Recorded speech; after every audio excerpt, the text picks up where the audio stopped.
والعاقبة للمتقين والصلاة والسلام على أشرف الأنبياء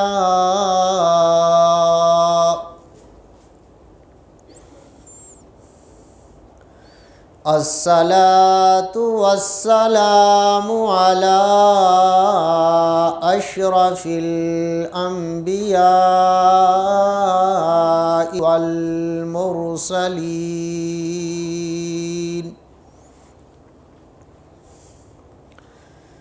والعاقبة للمتقين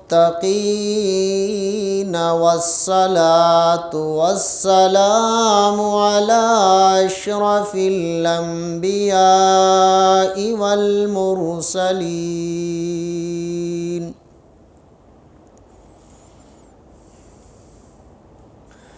لا سيما على الخلفاء الراشدين المهديين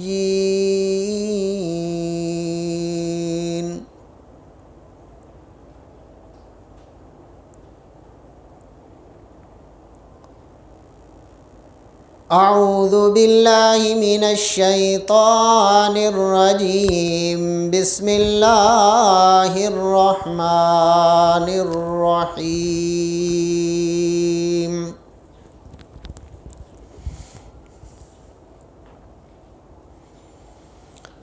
وأوفوا الكيل إذا كلتم وزنوا بالقسطاس المستقيم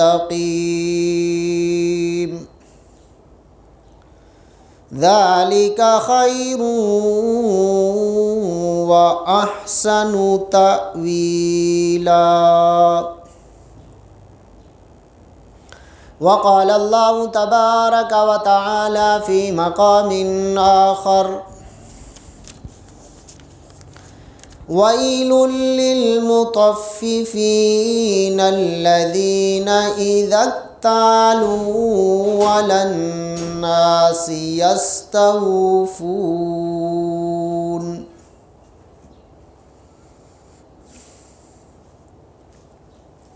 وقال النبي صلى الله عليه وسلم الجالب مرزوق والمحتكر ملعون أو كما قال عليه الصلاة والتسليم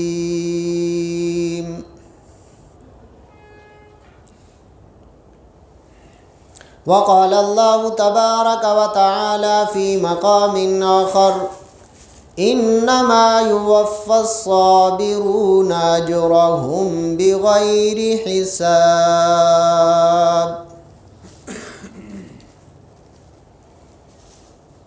اللهم صل على محمد وعلى آل محمد كما صليت على إبراهيم وعلى آل إبراهيم إنك حميد مجيد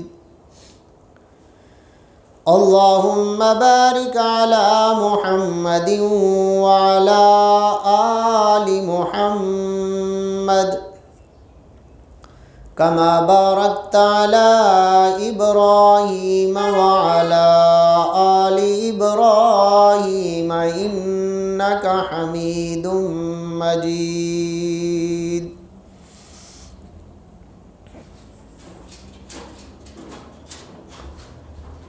میرے انتہائی قابل احترام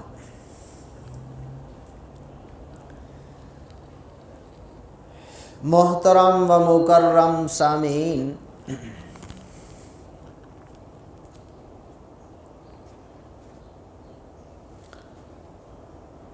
آج ہماری جو گفتگو ہوگی یا جو نصیحت ہے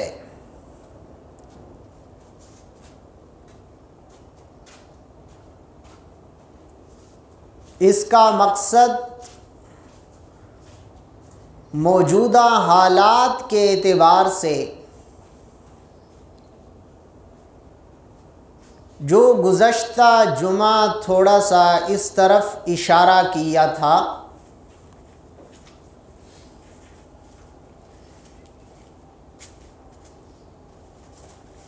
وہ قرآن مجید فرقان حمید میں سے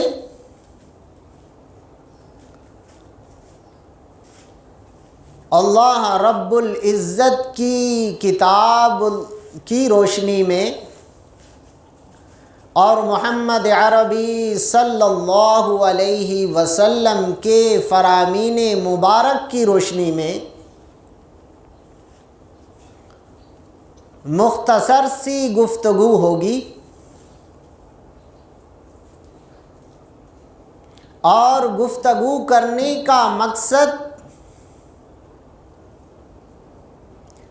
اپنے عمل میں لانا ہے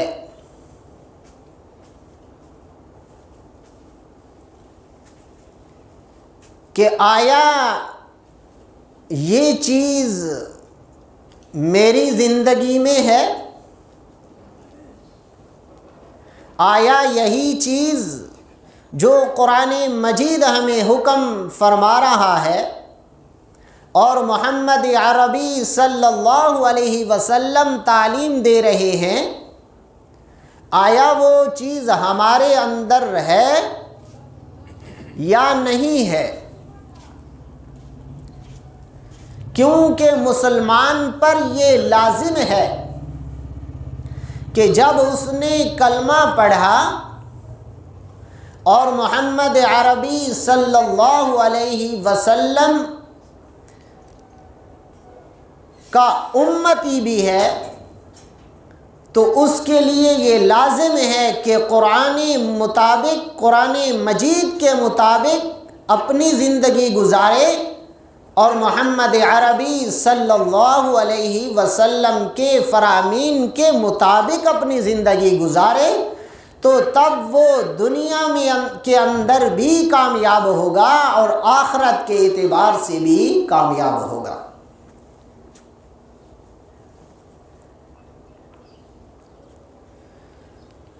تو اللہ رب العزت نے ان آیات کے اندر بیان فرمایا، اوفوا الکیل اذا کلتم، فرمایا کہ جب تم کوئی لین دین کرتے ہو، ایک دوسرے کے ساتھ معاملات کرتے ہو، ایک دوسرے کے ساتھ خرید و فروخت کرتے ہو، تجارت کا معاملہ کرتے ہو، کبھی آپ کوئی چیز لے رہے ہیں یا کوئی چیز آپ بازار میں جا کر فروخت کر رہے ہیں، تو فرمایا اس کے اصول کیا ہیں،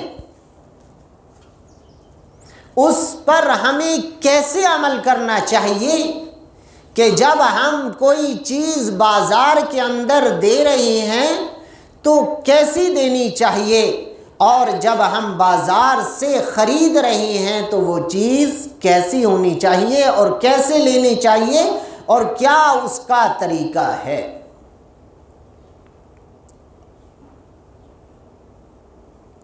آپ کو پتہ ہے کہ موجودہ وقت کے اعتبار سے ایک بہت بڑی غلط فہمی جان بوجھ کے کچھ پیدا کی جاتی ہے، اور کچھ چیزیں حقیقت میں نہیں ہوتی، ان کو مصنوعی بنایا جاتا ہے۔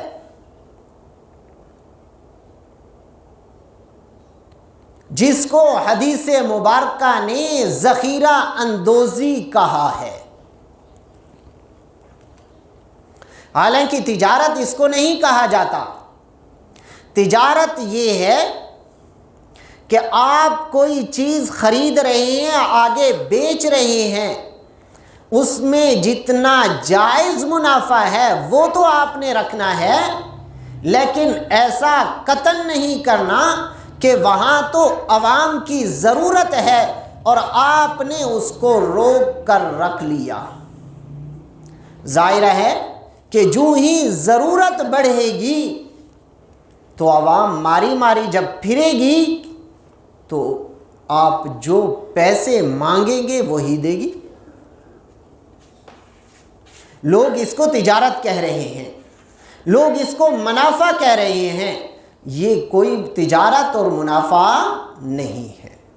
شریعت کے اعتبار سے اس کو ذخیرہ اندوزی کہا گیا ہے کہ جب عوام کی ضرورت ہے اور آپ اس چیز کو اپنے پاس روک کر کے رکھے ہوئے ہیں، کیوں کہ بہت زیادہ مہنگی ہوگی، جب اس کی مانگ بڑھے گی تو پھر میں مارکیٹ میں پیش کروں گا تو اس سے زیادہ منافع کماؤں گا۔ اور یہی چل رہا ہے ہمارے ملک میں۔ کبھی چینی کا بحران ہمارے ملک میں الحمدللہ ثم الحمدللہ جتنی ملیں ہیں کہیں بھی اتنی نہیں ہیں۔ چھوٹے چھوٹے شہروں کے اندر بڑی بڑی ملیں موجود ہیں، لیکن اس کے باوجود بھی اس کو روکا جاتا ہے۔ تو وہی چیز اب چینی کو دیکھ لیں، ہمارے شہر کے اندر 4 ملیں ہیں بڑی بڑی، اور وہ اتنی ہیں کہ پورے پاکستان کو چینی سپلائی کر سکتی ہیں۔ اسی طرح پنجاب کے اندر دیکھ لیں، اسی طرح سندھ کے اندر دیکھ لیں، لیکن اس کے باوجود ایک مصنوعی بحران پیدا کر کے چیز کو مہنگا کر کے بیچا جاتا ہے۔ اسی کو ذخیرہ اندوزی کہا گیا ہے۔ اسی کے ساتھ ساتھ آٹے کا ایک بحران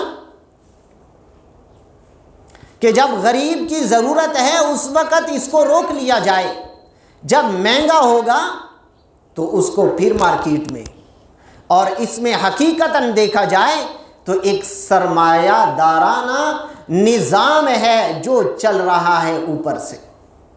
اور حضور اقدس صلی اللہ علیہ وسلم جب تشریف لائے اسی نظام کو ختم کرنے کے لیے آئے، لیکن آج کل وہی ہے۔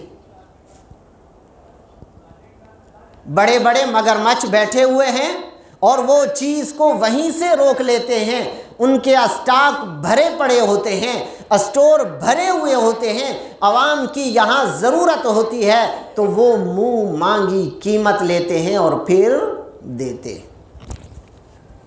تو قرآن نے کیا فرمایا ایک دوسرے مقام پر؟ وَيْلٌ لِّلْمُطَفِّفِينَ، وَيْلٌ لِّلْمُطَفِّفِينَ، ہلاکت ہے ایسے لوگوں کے لیے کہ جب چیز کو ناپتے ہیں یا تولتے ہیں یا مارکیٹ میں لاتے ہیں اور اس میں کمی کرتے ہیں۔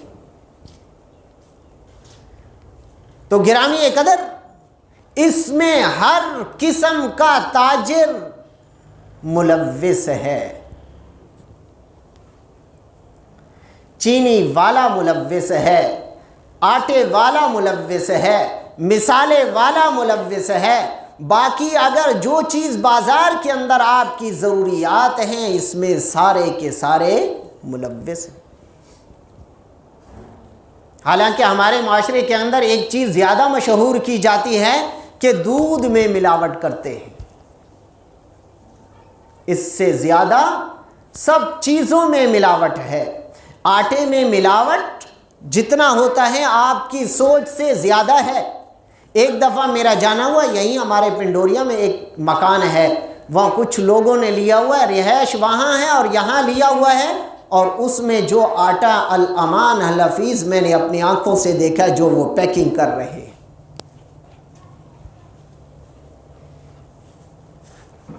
کیوں کہ یہاں چھاپا نہیں پڑے گا، اگر وہاں شمس آباد یا ادھر اگر کریں گے تو ہو سکتا ہے اچانک چھاپا پڑے، یہاں کوئی پوچھنے والا نہیں ہے۔ ایسے مثالے کے پاس جائیں تو وہ ملاوٹ نہیں کر رہا۔ ایسے ہر چیز دیکھتے جائیں، ہر ایک اپنے طور پر تلا ہوا ہے اس میں ملاوٹ کرنے کے اعتبار سے۔ اور اس کو وہ گناہ بھی نہیں سمجھ رہا، گناہ بھی نہیں سمجھتا، وہ کہہ رہا ہے یہ تو منافع ہے اور بہت زیادہ پیسے آتے ہیں۔ کون سی ایسی چیز ہے جس کہ اس کے اندر اس وقت ملاوٹ نہیں ہو رہی ہے؟ تو قرآن مجید نے فرمایا ویل للمطففین، ہلاکت ہے ایسے لوگوں کے لیے کہ جو وہ ملاوٹ کرتے ہیں۔ اگر اس میں آپ چیز لینے کے لیے جائیں تو اس سے وہ کم اگر دیتے ہیں تو یہ بھی ملاوٹ ہے۔ آپ نے 1000 اینٹ منگوائی اور اس میں انہوں نے 10 اینٹیں کم دی تو یہ کیا ملاوٹ نہیں ہے؟ آپ نے ریت کی 1 ٹرالی منگائی 1 سینکڑا اور اس میں اگر 1 ریڑھی بھی کم ہو گئی، ملاوٹ نہیں ہے؟ آپ بازار میں چیزیں لینے جاتے ہیں کہ گھر کے لیے کوئی پائپ لے آتا ہوں اور وہ آپ کو 1 نمبر کوالٹی کے آپ پیسے دیتے ہیں اور وہ 2 نمبر ڈال دیتا، کیا یہ ملاوٹ نہیں ہے؟ کون سی ایسی چیز ہے؟ اور حضور اقدس صلی اللہ علیہ وسلم کی حدیث مبارکہ جس میں 3 نشانیاں منافق کی ہیں، اس میں ایک ملانے والا جو یہ کام کرتا ہے، حضور اقدس صلی اللہ علیہ وسلم نے فرمایا یہ منافق ہے۔ اس لیے قرآن نے فرمایا اوفوا الکیل، کہ جب آپ وزن کریں یا اس کو ناپیں تو پورے کا پورا دیں یا لیں، اس میں اگر کوئی کمی کرے گا تو یہ ملاوٹ کرنے والا ہوگا۔ اور فرمائے اذا قلتم وزنوا بالقسطاس المستقیم، کہ جب بھی آپ تولیں یا ناپیں یا پیمائش کریں تو وہ پورے کا پورا ہونا چاہیے۔ ذالک خیر واحسن تأویلا، یہ تمہارے لیے دنیا کے اندر بھی بہتر ہے اور آخرت کے اعتبار سے بھی بہتر ہے۔ اور حدیث مبارکہ حضور اقدس صلی اللہ علیہ وسلم نے فرمایا الجالب مرزوق، کہ جو چیز کو بازار میں بیچتا ہے اللہ اس کو رزق عطا فرماتے ہیں، والمحتکر، اور جو روک کے رکھتا ہے ملعون، ایسے شخص پر اللہ کی لعنت ہے۔ یہ میں نہیں کہہ رہا، حضور اقدس صلی اللہ علیہ وسلم فرما رہے ہیں۔ اور حدیث مبارکہ حضرت عبداللہ بن عمر رضی اللہ تعالی عنہ فرماتے ہیں کہ حضور اقدس صلی اللہ علیہ وسلم نے فرمایا کہ ایک شخص چیز کو روک کے رکھتا ہے باوجود اس کے کہ عوام کی وہ ضرورت ہے، تو فرمایا اگر 40 دن تک روک کے رکھتا ہے تو اللہ کا ایسے شخص کے ساتھ بھی کوئی تعلق نہیں ہے، اور محمد عربی صلی اللہ علیہ وسلم کا بھی ایسے شخص سے کوئی تعلق نہیں۔ اور پھر ہم دعویٰ کریں بڑے مسلمان ہونے کا، اور حضور اقدس صلی اللہ علیہ وسلم نے فرمایا المسلم من سلم المسلمون من لسانہ ویدہ، کہ کامل مسلمان تو وہ ہے کہ جس کے ہاتھ اور زبان سے لوگ محفوظ ہوں۔ تو گرامی قدر، اگر آپ ناپ تول کمی کر رہی ہیں یہ بھی آپ دوسرے کو تکلیف دے رہے ہیں، اگر آپ کسی کو گالی دے رہی ہیں یہ بھی آپ اس کو تکلیف دے رہے ہیں۔ اور فرمایا کہ اگر آپ ایک چیز راستے میں رکھتے ہیں اور آنے جانے والے کو تکلیف ہوتی ہے تو یہ بھی اسی میں داخل ہے۔ آپ نے ہوٹل بنا دیا اور اس کی کرسیاں بازار میں لگا دی، آپ نے دکان بنائی اور اس کا ایک ٹھیلا باہر لگا دیا، آنے جانے والے کو تکلیف۔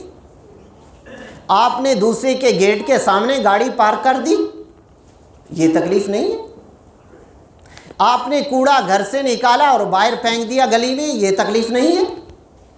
ہر وہ چیز جو اس طرح آتی ہے، فرمایا حضور اقدس صلی اللہ علیہ وسلم نے المسلم من سلم المسلمون من لسانہ ویدہ، کہ مسلمان تو وہ ہے کہ اس کے ہاتھ سے اور اس کی زبان سے دوسرا مسلمان محفوظ ہو۔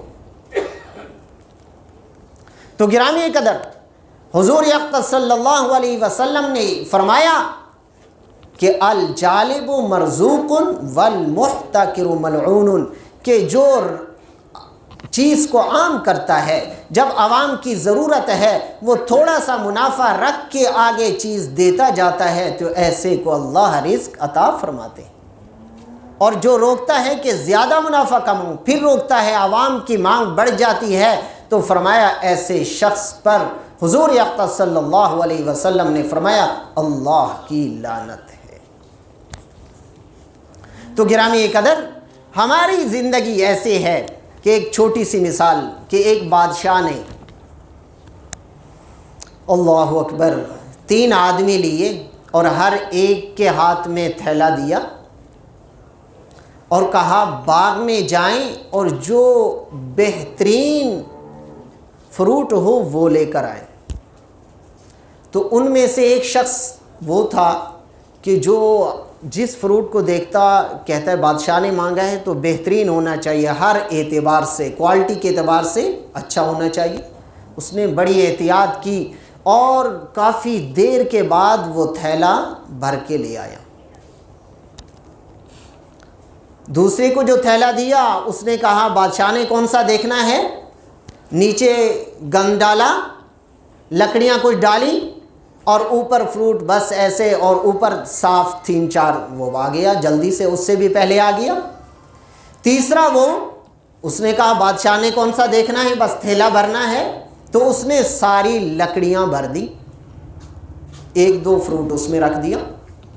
جب بادشاہ کے سامنے آئے تو اس نے تینوں کو کہا، حکم دیا وزیر کو ان تینوں کو کمرے میں بند کر دو، علیحدہ علیحدہ کمرے میں۔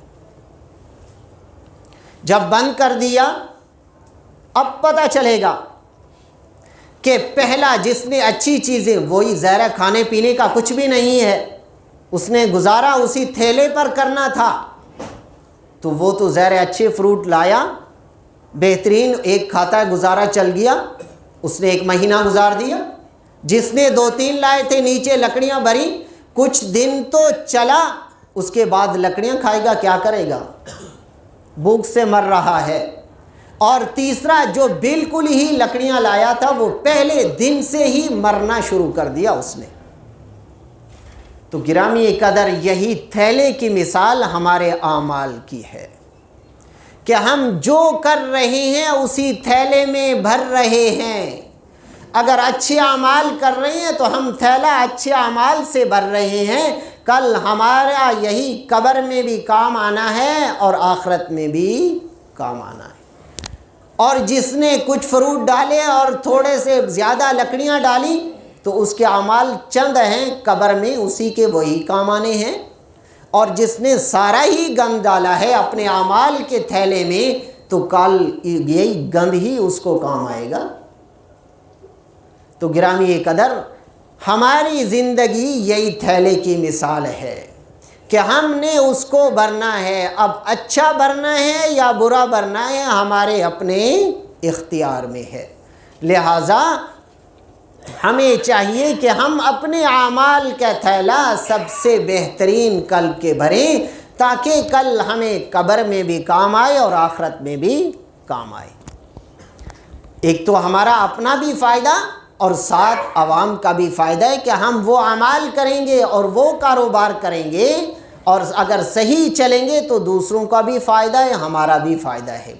لہٰذا ہماری آیات کریمہ جو آپ کے سامنے شروع میں رکھی، اوفوا الکیل والمکیال والمیزان، فرمایا کہ آپ جو بھی بازار سے چیز لیتے ہیں یا دیتے ہیں آپ اس کو ناپ تول میں بالکل کمی نہ کریں، آپ اپنا ہی نقصان کر رہے ہیں۔ اور دوسری کہ فرمایا کہ یہ کبھی آٹے کا بحران، کبھی چینی کا بحران، یہ خود ہی ہم پیدا کر رہی ہیں۔ جو سرمایہ دار لوگ ہیں یہ سمجھ رہی ہیں کہ ہم منافع کما رہے ہیں، حقیقتاً یہ منافع نہیں ہے بلکہ ذخیرہ اندوزی ہے۔ تو ذخیرہ اندوزی والے پر اللہ کی لعنت ہے۔ لہٰذا ہمیں چاہیے کہ ہمارے اختیار میں جہاں تک کچھ ہے ہم اپنے آپ کو صحیح کریں اور صحیح چلیں. اپنی ہی آخرت ہم نے خود سنوارنی ہے اور بنانی ہے. اللہ رب العزت مجھے بھی اور سب کو اس پر عمل کی توفیق عطا فرمائے. وما علینا الا البلاغ.